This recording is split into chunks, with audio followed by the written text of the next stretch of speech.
नमस्कार, आप देख रहे हैं द ग्लोबल वॉरियर। बॉलीवुड के दिवंगत नेता सुशांत राजपूत की मौत के बाद से ही कंगना रनौत अपने बयानों को लेकर सुर्खियों में है। बॉलीवुड अभिनेत्री कंगना रनौत और शिवसेना नेता संजय राउत के बीच जुबानी जंग छिड़ी हुई। दरअसल अभिनेत्री कंगना रनौत ने मुंबई की तुलना मिनी पाकिस्तान से कर दी थी और जिसपे संजय राउत शिवसेना नेता भड़क गए थे। कंगना रनौत को उन्होंने धमकी दे दी थी और यहाँ तक कह दिया था हरामखोर लड़की है वो। इसके बाद कंगना ने कहा कि मैं मुंबई आ रही हूँ 9 अक्टूबर को और जिसमें दम है वो रोक सके तो रोके, जो मेरा उखाड़ सके उखाड़ ले। इसके बाद से ही मामला और गर्मा गया। केंद्र सरकार ने उनकी सुरक्षा का ध्यान रखते हुए कंगना रनौत को वायु सेना की सुरक्षा मुहैया कर दी और कंगना के समर्थन में करनी सेना उतर आई है। करनी सेना ने कहा कि वो कवच बनकर चलेगी। वही अभिनेत्री दिया मिर्जा ने संजय राउत से माफ़ी मांगने का कहा है। अभिनेत्री दिया मिर्जा ने कहा कि संजय राउत को अपने बयान पर माफ़ी मांगना चाहिए। वही संजय राउत जी, आपने मुझे कहा कि मैं एक हरामखोर लड़की हूं।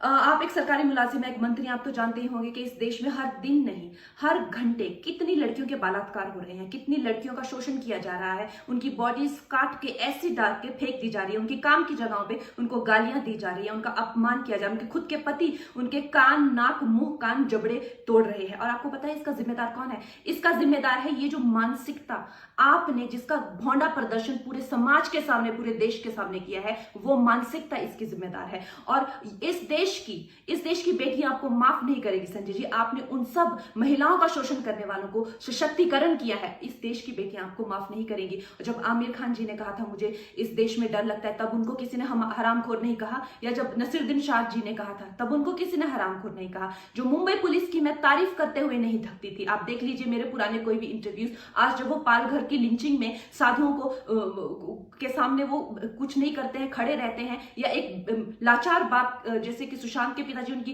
एफआईआर नहीं लेते हैं, मेरी स्टेटमेंट नहीं लेते हैं, तो इस प्रशासन के चलते हुए अगर मैं उनकी निंदा करती हूं, ये मेरी अभिव्यक्ति की आजादी है, मैं उनकी निंदा करती हूं। संजय जी, मैं आपकी निंदा करती हूं, आप महाराष्ट्र नहीं हैं, आप ये नहीं कह सकते कि मैंने महाराष्ट्र की निंदा की। और संजय जी, मैं 9 सितंबर को आ रही हूं। आपके लोग कह रहे हैं कि आप लोग मेरा जबड़ा तोड़ देंगे, आप लोग मुझे मार डालेंगे। आप लोग मुझे मारिए, क्यों? क्योंकि इस देश की जो मिट्टी है वो ऐसे ही खून से सींच कर इस देश की जो गरिमा है और अस्मिता के लिए न जाने कितने लोगों ने अपनी जान दी है। और हम भी देंगे संजय जी, हम भी देंगे, क्योंकि हमको भी वो कर्ज निभाना है। मिलते हैं 9 सितंबर को। जय हिंद, जय महाराष्ट्र। अब आइए आपको सुनाते हैं करनी जय सेना श्री राम।